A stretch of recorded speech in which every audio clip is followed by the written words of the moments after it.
charges are read. Murder in the first degree. Now my son's in prison, wish I could set him free. Well, when you're first coming in, that's what it makes you feel like. It makes you feel like that your life's on the line. That's the kind of positions they put you in. You know, all those kind of threats come. You know, I've been told that I'd be on TV. You know, my folks would see me on TV, dead. Murdered in Limestone Penitentiary. Uh, so I've had my life threatened a few times. David Jr. was real close to the breaking point. At one time, he called me, and he was nearly to a nervous breakdown, and he wasn't able to eat and keep it on his stomach. And he'd had a, a homosexuals there and so forth. And he was afraid to go to the authorities because they had threatened him, and he didn't know what to do. So he called me, and I called a lieutenant immediately and then moved David to a cell to himself. He didn't have a cell; he had to be out in the public with everybody. But they put him in a cell to protect him like that, and they moved him from that dorm to another place. So David was recuperated and was much happier. I hope that those kind of experiences, uh, being pimped out and the homosexual activity and such as that he's had to deal with in there, I hope that's something that when he gets out, he can put behind him, not have to talk about it or bring it up and just, let it die in his past and, kind of start fresh from day one when he gets out and create a new respectable life. Because, I never had a father, you know what I'm saying? But I always wanted a father. I like turning guys out. As far as being turned out already, especially by family members, I kind of felt sympathy for them. I was probably about 6, and that happened with a family member, Cousin. uncle. But at the time that the discussion, we got into the discussion about it, and I asked him, if Jimmy had been touching him or messing with him, like he shouldn't have been. And he said, yeah, he chases me around the room, stuff like that. So I had to believe at that point he was telling me the truth, but David didn't come to me with any request for me to do anything specifically to the situation. I mean, just imagine, man, you meeting a guy, you know what I'm saying? He's telling, hey, man, my father fucked me when I was 5 or 6 years old. You know what I'm saying? It kind of touched me because, see, I have a daughter. And, I just couldn't see doing nothing like that. It more so even made me want to be there for them. You know what I'm saying? Especially if they were a weaker guy in prison. Guys run over them and abuse them and dog them out. So it made me want to step up, you know what I'm saying, and be like a shield for them. They might test you with horse playing, wrestling, you know what I'm saying? They might test you with little games like, just playing games like, let me feel on, they might say something like, let me feel on your pussy or whatever and see how he respond to it. You know what I'm saying? And they might try it anyway, do it and see what he do, you know what I'm saying, once they does that. If he don't show, you know what I'm saying, no real stand, then, you know what I'm saying, then they'll wind up, he'll wind up being a boy. If you go against, maybe what your man wants or however, then that's whenever you broke the rules. You've went against it, and there's always gonna be, it's from the old school. There's severe consequences for that. Prisons in the South, a white guy pretty much has it hard. you know, he'll be tested much quicker than a black inmate, you know. It was this guy who was here before. He was a blood, and in Alabama, you know what I'm saying, a lot of places, you know what I'm saying, they don't believe in a white guy being a blood. I had feelings for him, lust, even at the time that he was still claiming to be a blood. But by us acknowledging him as blood, you know, I pushed that lust to the side. So for me to meet him, and he was already a member of Bloods, I felt like, well, hell, he had to show some type of heart. I put it like that. He had to been improved himself. So I accepted him. During this time, it was football season, you know, and every motherfucking prison gonna watch football. So the captain and the lieutenant, they come around and do daily inspections of the whole dorm. So this guy in particular, he had painted a lot of satanic stuff on the wall inside one of the dorms here. They go off. I mean, they have a fit. Until we find out who vandalized his room, there'll be no football. Another blood comes to me, say, hey man, you know who put that shit in that room? I said, nah, who? So he tells me, he say, Blood did it, the little white boy. So I'm like, what? So we stepped down on him.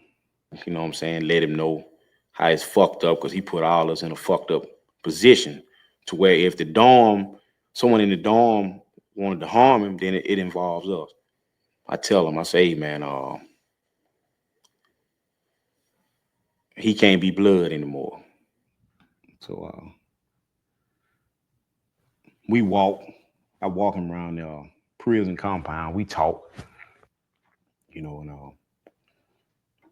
I basically let him know, you know what I'm saying, how I had felt betrayed by what he did, you know what I'm saying? And it was hard for me to deal with, it was hard for me to accept, you know. So basically I just made him feel guilty. I made him feel like he was obligated to me from that point on. He agreed with it. Me, and truthfully, I seen that as an opening for me to move in and turn him out. I started to put my plan into making. So I let him know that I want him to be with me. I let him know that I want to have sex with him. I let him know I want to lay with him. So I came over there to that dorm the next day, been drinking, been smoking some reefer or whatever. And I go to my little brother's cell, or I call him my little brother, Mark. I go to his cell, and he telling me, he running the whole story down to me what this person did. So after he run the whole story down to me, like I had his door, they have cells, I had his door crack, and I see him, and I call him. I say, hey, I call him up there, and he come up there. So when he get up in the cell, I'm really playing. I'm playing at first. I was playing it. I was playing at first. So I asked him, I said, man, you know what you did could have got a lot of people messed up. So he like, yeah. I said, what if we rape you right now? How will you like that? He started crying and begging and pleading. You know what I'm saying? Mark, I don't want to be like this. I don't want to be gay. I don't want to. But at this time, you know what I'm saying, I'm out of control. I don't want to hear nothing, no talk. So my little brother, he jump up and he slapped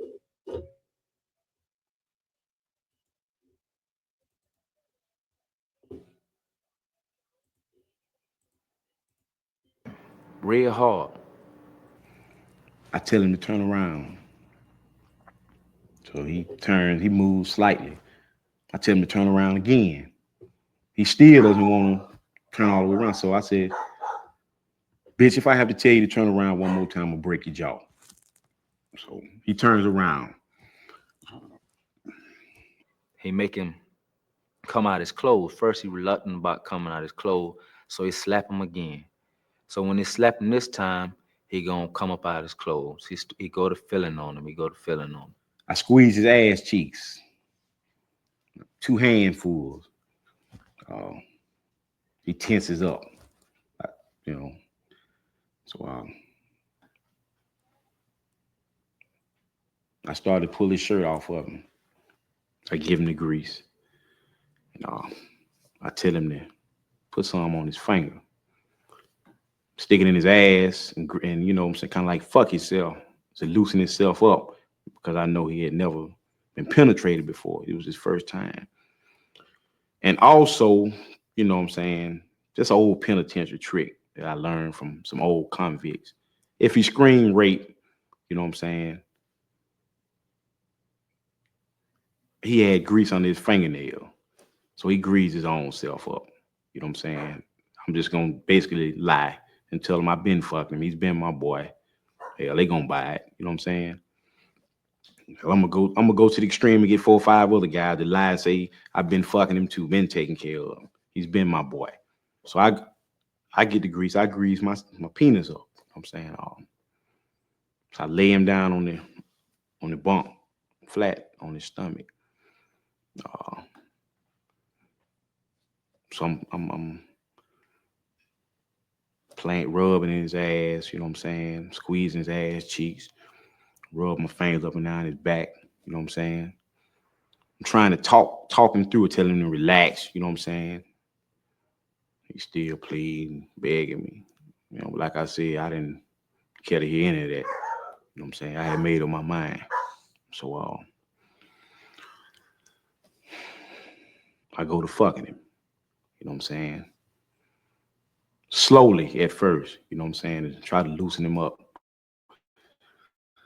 So he's groaning and, you know what I'm saying, moaning and telling me how it hurts. So, you know, I bag out a little bit, just tell him to relax, breathe, you know what I'm saying? So I'm fucking him. At this time, my partner, my dog, he at the door. You know what I'm saying? He's standing in front of the cell. So he's like, man, come on, man, goddamn. Go on, hurry up, man. I want to get straight too. I said, well, come on. I get up off of him. He greases himself up. He shows him no mercy. He fucks him for real. You know what I'm saying? So I had to tell him, hold up, man, you know, slow down, chill out, man. You know what I'm saying? You don't want to hurt him for real. You know what I'm saying? And you have to go to the hospital, and you know what I'm saying?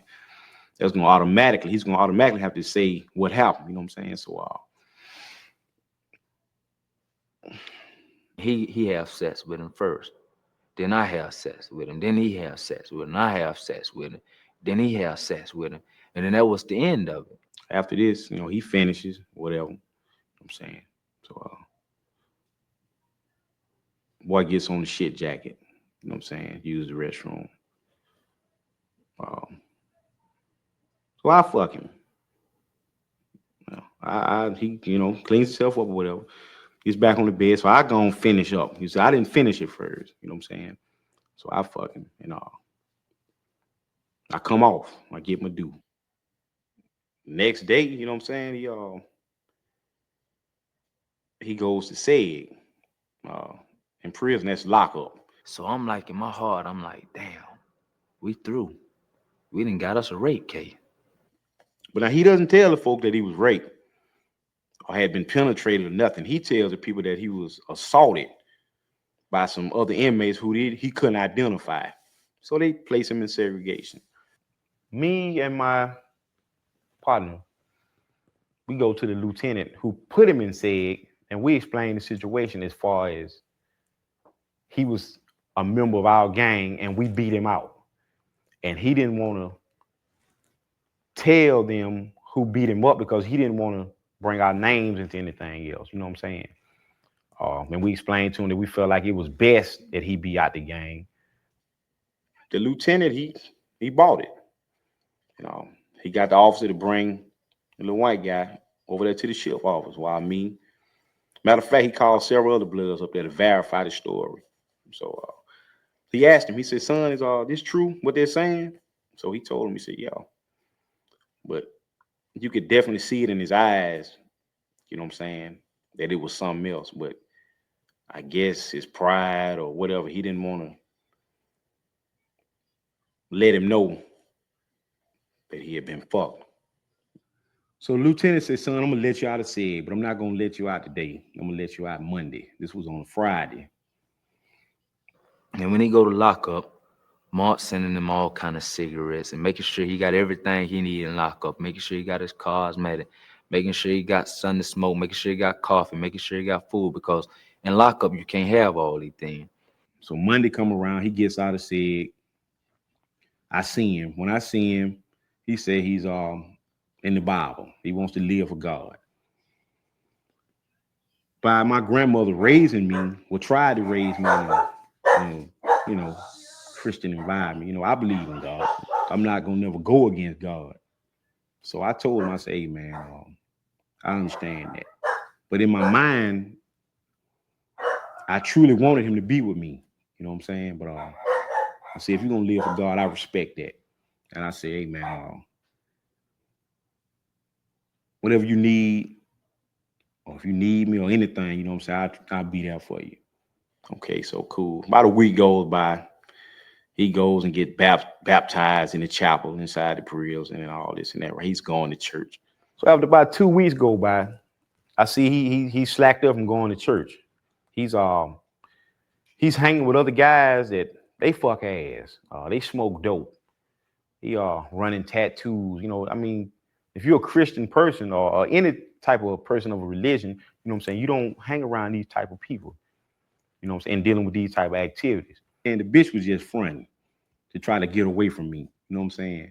Now, if he wanted to live for God, I could accept that and respect that. You know what I'm saying? But to use God to try to get from up under me and get away from what I wanted, you know what I'm saying? I couldn't accept that. So I seen him. He's laying out on the grass by the dormitory. So I call him. I go off on him. I snap on him. Bitch, you know what I'm saying? I know this, I know that. I put everything all on the glass, on the table. I let him know about the joint he smoked, because the dope come from me. After that, I say, you got two choices. You can either be with me or you can go pack your shit and go tell them folks to lock you up. You go back to lockup. So he looks at me. He said, man, I ain't got no problem with being with you. We hook up, you know what I'm saying? Everything was lovey-dovey, you know what I'm saying? Relationship was gravy, all good. I transferred. I'm always feel bad about, that situation that ever happened. After I moved on, I told him I was through messing with him, and he got with this other dude. You know what I'm saying? He wound up having sex with him. He was doing so bad, never having nothing. He wound up selling him to somebody else on the other side of the camp. They have two sides of this prison. So he wound up selling him to another dude, and that dude wound up selling him to another dude, and he just wound up, going down through that because he was with all these different dudes, and these dudes was treating him different. Some of them would make him trick, you know what I'm saying? And he was doing different things, and all this, what he was going through was a result because nobody messed with him. He's a blood. He just went crazy. He just went to sleeping with different guys. Just tossing the ass up. Everything he did after that wasn't his choice. It was the man making the choice for him. This is what you're going to do. You're going to go out here and trick. You're going to go and make some money. If I don't want you no more, now I'm going to sell you to him. You know what I'm saying? So he didn't, everything about his life, when he first came to prison, just changed. In other words, yeah, you can say I fucked his life up. If he stayed gone for 5-6 years or whatever, if he ever come back to prison and there's someone in prison that remember him from then, he will always be a boy. It bothered me at times. So I've even wrote him letters to apologize.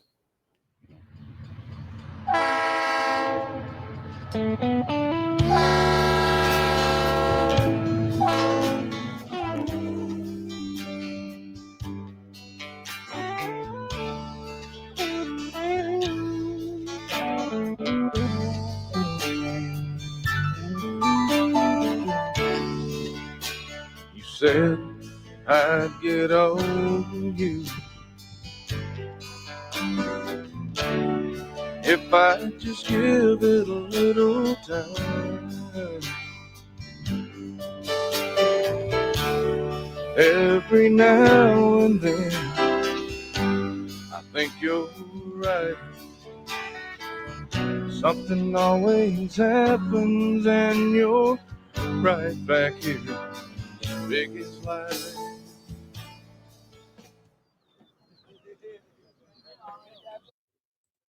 Y'all seen that flag right there, huh? Y'all seen that flag?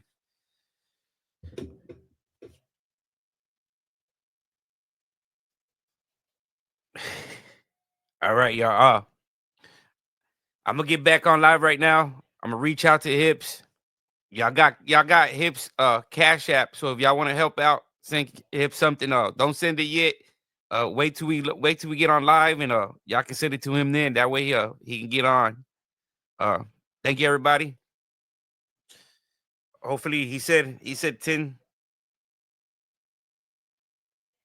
He just texted me right now. He said 10:30. So I'll be back at 10 o'clock. That way to give him time to come on.